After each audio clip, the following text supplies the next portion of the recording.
अस्सलाम वालेकुम dear students, welcome to the study guiders. आज हम सॉल्व करेंगे एक्सरसाइज 7.3 के क्वेश्चन नंबर 4 और 5 को। ये क्वेश्चंस ऑब्जेक्टिव के लिहाज से इम्पोर्टेंट हैं। इस क्वेश्चन में पूछा गया है कि इन विच क्वाड्रेंट थीटा लाइज, कि ये एंगल ये थीटा किस क्वाड्रेंट में लाई करेगा अगर हमें ये जो कंडीशंस गिवन हैं ये कंडीशंस ट्रू हों।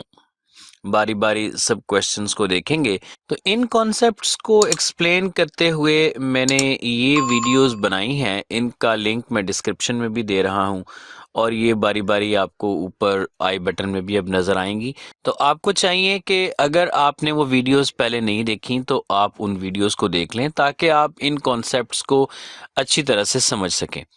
तो चलें इसको शुरू करते हैं। इसके लिए हम यहाँ पे कार्टेशियन प्लेन को ड्रॉ कर लेते हैं और आपको मैंने बताया था कि ये इसका फर्स्ट क्वाड्रेंट है और ये इसका सेकंड क्वाड्रेंट और ये इसका थर्ड क्वाड्रेंट और ये इसका फोर्थ क्वाड्रेंट। और आपको मैंने ये भी बात समझाई थी कि फर्स्ट क्वाड्रेंट में तमाम ट्राइगोनोमेट्रिक रेशोज हैं ये पॉजिटिव होती हैं और सेकंड क्वाड्रेंट में साइन पॉजिटिव होता है और थर्ड क्वाड्रेंट में टैन पॉजिटिव होता है और फोर्थ क्वाड्रेंट में कॉज पॉजिटिव होता है। जो पॉजिटिव है उसी को हम ग्रेटर देन ज़ीरो भी कहते हैं। अच्छा, इस कॉन्सेप्ट को ना हम एक टेबल बना के भी समझ सकते हैं कि फॉर एग्जांपल ये क्वाड्रेंट्स में लिख रहा हूँ कि first second third and fourth, और इधर हम लिख लेते हैं sine theta, cos theta and tan theta. अच्छा, इनके रेसिप्रोकल्स भी हम इसके ऑब्लीग में ही लिख सकते हैं। For example sine theta oblique cosecant theta या cos theta oblique secant theta या tan theta oblique cot theta. अब क्वाड्रेंट को देखें, हमने कहा हुआ है कि फर्स्ट क्वाड्रेंट में सभी रेशोज जो है ना वो पॉजिटिव हैं। तो हम यहाँ पे लिख लेते हैं कि ये साइन भी इसमें पॉजिटिव है, कोसेकेंड भी पॉजिटिव, कॉस भी पॉजिटिव, सीकेंड भी पॉजिटिव और इसके अलावा टैन भी पॉजिटिव, कॉट भी पॉजिटिव। और सेकेंड क्वाड्रेंट में जस्ट साइन पॉजिटिव है और थर्ड क्वाड्रेंट में जस्ट टैन पॉजिटिव है और इसके अलावा फोर्थ क्वाड्रेंट में कॉज पॉजिटिव है और बाकी सारे एंगल्स नेगेटिव हैं। ठीक है ना, उनके लिए हम नेगेटिव का साइन लगा लेते हैं। ये लें। अब चाहे आप क्वाड्रेंट के लिहाज से देख लें या इस टेबल के लिहाज से देख लें, देख के आप ये डिसाइड कर सकते हैं कि देखें, जैसे फर्स्ट को देखें, इसमें कहा गया है कि when sine theta is greater than zero and tan theta is less than zero. इसका मतलब क्या होगा कि साइन थीटा पॉजिटिव है। अब साइन किस किस में पॉजिटिव हो सकता है? साइन पॉजिटिव हो सकता है या फर्स्ट क्वाड्रेंट में या सेकेंड क्वाड्रेंट में। लेकिन दूसरी कंडीशन क्या है कि टेन लेस देन ज़ीरो। इसका मतलब टेन नेगेटिव, तो टेन नेगेटिव यहाँ पर है तो इट्स मीन दैट कि ये दोनों कंडीशन सेकेंड क्वाड्रेंट में मीट कर रही हैं। तो इसका मतलब हम यहाँ पे ये लिख देते हैं कि ये जो थीटा है ये लाई कर रहा है किस क्वाड्रेंट में? क्वाड्रेंट सेकेंड में। इसी तरह से हम बाकी भी सभी को देखते हैं। देखें, secant theta greater than zero यानी कि कॉज पॉजिटिव, और कॉज पॉजिटिव है तो इट्स मीन दैट या पहला क्वाड्रेंट आएगा या चौथा क्वाड्रेंट आएगा। लेकिन साइन नेगेटिव हो गया तो साइन नेगेटिव है, इट्स मीन कि फर्स्ट तो हो नहीं सकता, तो ये फिर इसका क्वाड्रेंट फोर्थ है। तो इसको हम लिख देंगे कि ये फोर्थ क्वाड्रेंट में लाई करता है। इसी तरह से देखें, cosecant greater than zero. Cosecant greater than zero का मतलब ये हुआ कि साइन भी ग्रेटर देन ज़ीरो है क्योंकि ये साइन का ही रेसिप्रोकल है, और कॉस भी ग्रेटर देन ज़ीरो। तो जिसमें साइन और कॉस दोनों ग्रेटर देन ज़ीरो, दोनों पॉजिटिव हों साइन और कॉस, तो वो सिर्फ फर्स्ट क्वाड्रेंट हो सकता है। लिहाजा इस कंडीशन के साथ थीटा जो है वो फर्स्ट क्वाड्रेंट में लाई करता है। अब इसी तरह से देखें बच्चों, ये मैं ऑर्डर थोड़ा चेंज कर गया, मैंने फर्स्ट थर्ड और फिफ्थ पार्ट पहले सॉल्व कर दिए, कॉलम वाइज चलता आ रहा था, कोई बात नहीं। अब देखें सेकंड पार्ट में कॉज नेगेटिव है, लेस देन ज़ीरो है, कॉज नेगेटिव और साइन भी नेगेटिव। तो अगर ये दोनों नेगेटिव हैं तो फिर इट्स मीन दैट ये दोनों किस में नेगेटिव हैं? कॉज और साइन ये थर्ड क्वाड्रेंट में नेगेटिव है जहाँ पे टेन या टेंजेंट पॉजिटिव है, तो हम इसका लिख देंगे कि ये थर्ड क्वाड्रेंट में थीटा लाई कर रहा है। नेक्स्ट को देखें, कॉज नेगेटिव और टेन भी नेगेटिव, तो फिर क्या पॉजिटिव होगा? साइन पॉजिटिव होना चाहिए। या आप देख लें कॉज और टेन दोनों किस में नेगेटिव हैं, तो कॉज और टेन जो है ना वो नेगेटिव हैं सेकंड क्वाड्रेंट में, सेकंड कॉलम में देखें दोनों नेगेटिव हैं। तो ये देखें कॉज भी सेकंड में, कॉज भी नेगेटिव है और टेन भी नेगेटिव है, और जबकि साइन जो है ना वो पॉजिटिव है। तो इसका मतलब है कि ये बात किसकी हो रही है? सेकंड क्वाड्रेंट की बात हो रही है। तो हम इसको लिख देते हैं कि ये सेकंड क्वाड्रेंट में थीटा लाई कर रहा है। इसी तरह से आप देखें कि साइन थीटा लेस देन 0 यानी कि साइन नेगेटिव और सीकेंड भी नेगेटिव। अब सीकेंड कॉस का रेसिप्रोकल है, मतलब साइन और कॉस दोनों नेगेटिव और टेन पॉजिटिव, तो टेन पॉजिटिव, तो ये थर्ड क्वाड्रेंट, तो हम यहाँ पे ये थर्ड क्वाड्रेंट लिख देते हैं जी। तो इस मेथड से आप ये फाइंड कर सकते हैं कि अगर आपको ये दो कंडीशंस दी गई हों, दो ट्राइगोनोमेट्रिक रेशियोज आपको अगर गिवन हो, तो आप देख सकते हैं कि वो एंगल किस क्वाड्रेंट में लाई करता है। ओके जी, अब सॉल्व करते हैं क्वेश्चन नंबर 5 को। बच्चों ये question just fill in the blanks है, और ये भी एमसीक्यूज के लिहाज से, ऑब्जेक्टिव के लिहाज से ही है। ये बहुत इजी है लेकिन ये थोड़ा कॉन्सेप्चुअल है।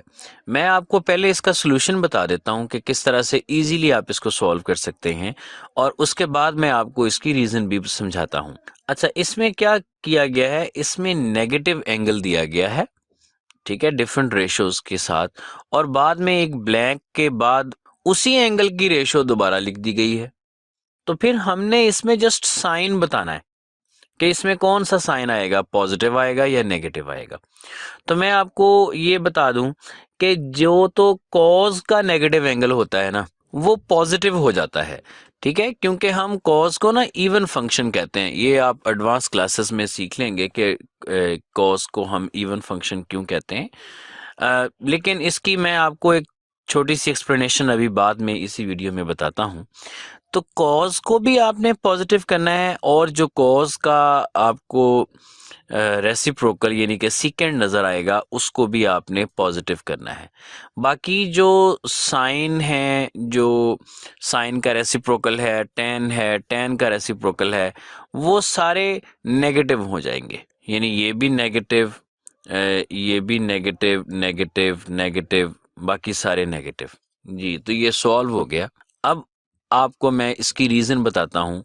देखें बच्चे, ये बात कही जाती है कि अगर आप कॉज ऑफ नेगेटिव एक्स लेते हैं तो ये equal to cos of x है, या यानी कि सिंपली अगर बात की जाए कि cos of negative theta is equal to cos of theta, बात तो एक ही है, एंगल को आप एक्स कह लें या थीटा कह लें।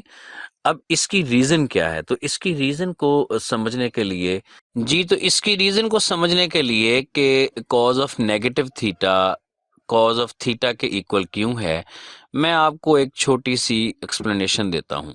अच्छा, और इसके लिए मैं सपोज करता हूँ कि पहले आपको मैंने वीडियोस दिखाई हैं ट्राइगोनोमेट्रिक रेशियोज की, वो आपने देखी हुई हैं। मैं उसी लिहाज से बात करूँगा, उन कॉन्सेप्ट्स को बहुत ज़्यादा मैं एक्सप्लेन नहीं करूँगा, उनका जस्ट हिंट दूंगा।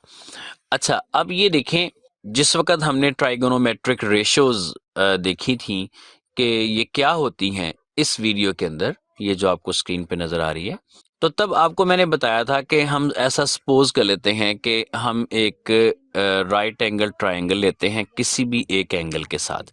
अब मैं अगर इस तरह से इसके अंदर ट्रायंगल बना रहा हूँ, तो इसमें ये इसका राइट एंगल है और ये इसका एक पॉजिटिव थीटा है, पॉजिटिव थीटा एंगल जो है ना वो पॉजिटिव इस साइड को। आप जानते हैं कि जो नेगेटिव एंगल है उसकी रोटेशन इस तरफ को आती है, ठीक है ना, ये नेगेटिव थीटा है और ऊपर जो है ना वो पॉजिटिव थीटा है। तो अभी हम पॉजिटिव की बात कर रहे हैं, नेगेटिव की बात ज़रा हम थोड़ा सा बाद में करते हैं। इसमें हमने इसके बेस को कहा कि ये x है, लेकिन आपको पता है कि ये x एक्सेस है और x एक्सेस के ऊपर राइट साइड के ऊपर हम पॉजिटिव x को लेते हैं, जबकि लेफ्ट साइड के ऊपर इसके हम नेगेटिव x को लेते हैं। ठीक है, अभी हम नेगेटिव की नहीं, अभी हम पॉजिटिव ही की बात कर रहे हैं, हमने एंगल पॉजिटिव लिया हुआ है।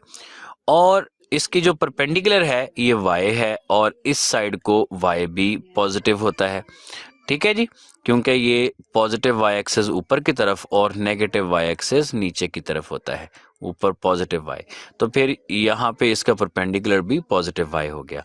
और इसके लिहाज से इसके हाइपोटेन्यूज को हमने r कंसिडर किया था, जिसको हमने पाइथागोरियन थ्योरम से कैलकुलेट किया था कि r is equal to x square plus y square square root, इस फॉर्मूला से।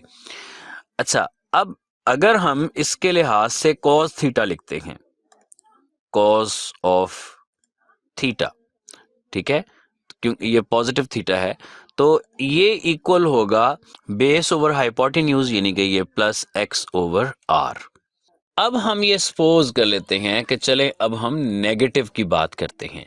तो अगर इतना ही जितना ये एंगल हमने ऊपर लिया है, लेट्स सपोज ये ऊपर 45 का है, तो इतना ही एंगल हम ना ले लेते हैं नेगेटिव डायरेक्शन में। चलें ये अप्रॉक्सीमेटली इक्वल टू ये नेगेटिव थीटा हमने कंसिडर कर लिया।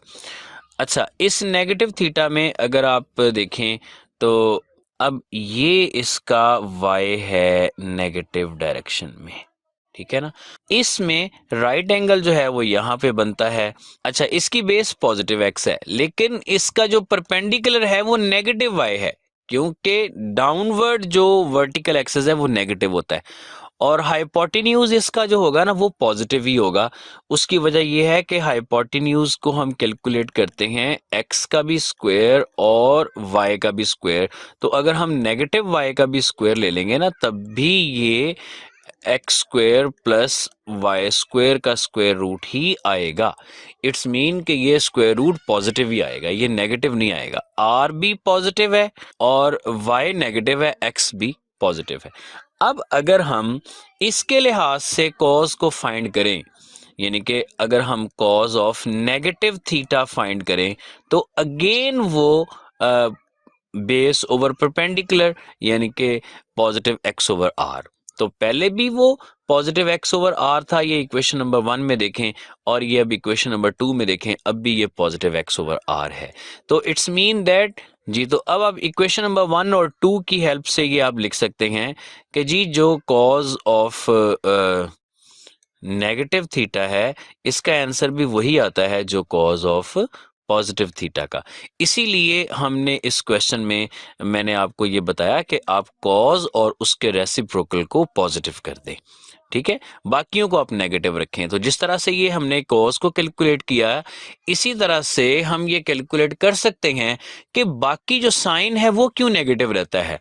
तो हम इसी के लिहाज से चले कैलकुलेट कर लेते हैं। अगर हम साइन को कैलकुलेट करें ना, साइन पॉजिटिव थीटा को, वो तो पॉजिटिव वाई ओवर आर होगा, लेकिन जिस वक्त हम साइन ऑफ नेगेटिव थीटा को देखते हैं तो अब वर्टिकल, अब जो इसका परपेंडिकुलर है वो नेगेटिव y है, तो ये negative y over r, it's mean that कि इसका आंसर नेगेटिव आएगा, ठीक है ना। लिहाजा sine negative theta is equal to negative sine theta, ये नेगेटिव साइन थीटा के इक्वल है।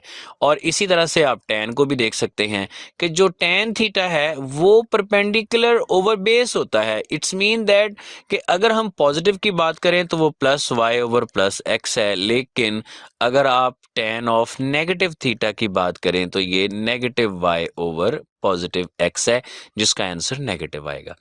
तो बच्चों, ये जो आपको मैंने एक एक्सप्लेनेशन दी है एक सिंपल तरीके से, ये आपकी बुक में मौजूद नहीं है, ये सिर्फ आप लोगों की जो इल्म की प्यास है उसको थोड़ा मुतमईन करने के लिए आपको मैंने रीज़न दी है कि किस तरह से है। बाकी एडवांस क्लासेस में आप इसके और बहुत सारे प्रूफ्स देखेंगे, डिफरेंट फार्मूला से आप इसको एक्सप्लोर करेंगे कि ऐसा क्यों होता है, और एलाइड एंगल्स की हेल्प से आप इसको सॉल्व करते हैं। इन एंगल्स को भी एलाइड एंगल कहा जा सकता है, लेकिन इतनी एक्सप्लेनेशन काफ़ी है। उम्मीद है कि आपको ये समझ आ गई होगी। तो यहाँ पे फिर ये हम इस क्वेश्चन को थोड़ा एक्सटेंड कर लेते हैं। हम ये भी कह सकते हैं कि y cos of negative theta is equal to cos theta and sine of negative theta is equal to negative sine theta. तो हमने इस क्वेश्चन का आंसर दिया। तो उम्मीद है बच्चों के आपको इसकी समझ आ गई। और अब उसके बाद जो इसका क्वेश्चन नंबर 6 है, इसमें एक ट्राइगोनोमेट्रिक रेशो गिवन होती है, उससे हमने बाकी फाइंड करनी है। तो ये काफ़ी सारे क्वेश्चंस हैं, तो इंशाल्लाह ये क्वेश्चंस हम नेक्स्ट वीडियो में सॉल्व करेंगे। अच्छा, तो फिर हमारी वीडियोस को देखते रहिए, हमारे चैनल को सब्सक्राइब करें, वीडियो को लाइक करें, कमेंट सेक्शन में मुझे बताएं कि आपको समझ आ रही है कि नहीं आ रही। तो फिर मिलते हैं नेक्स्ट वीडियो में, रहिएगा हमारे साथ। अल्लाह हाफिज़।